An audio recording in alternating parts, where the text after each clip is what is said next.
why do you want to do it?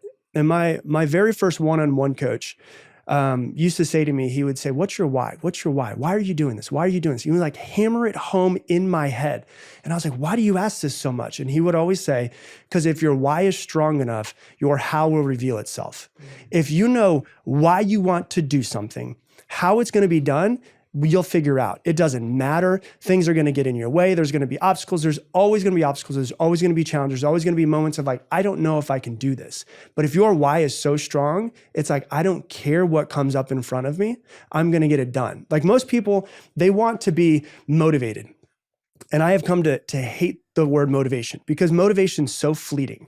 Like we can wake up and we can listen to a podcast where we can get, read something and be motivated. And then something can happen to us and it's gone. It just disappears.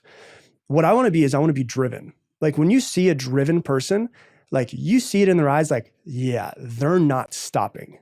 And the difference between a motivated person and a driven person is that the driven person has this why that they want to see have happen in the world or in their life or for their family.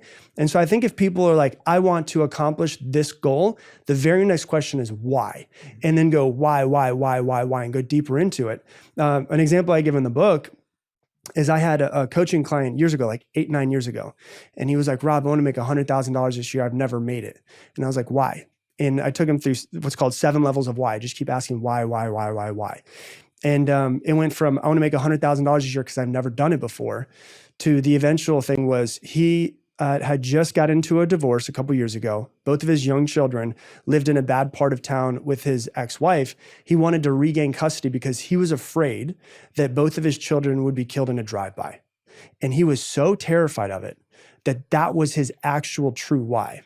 And so it wasn't the motivation. I didn't have to talk to him and say, hey, how close you to make $100,000 this year? I said, hey, how close are you to providing more safety for your children this year? Because he wanted them to move in with him. He wanted to be able to provide for them and to make sure that they were safe. And so I think that if we just ask ourselves, why do I truly want to accomplish this goal? It kind of reveals itself and it makes it a lot easier to take the action.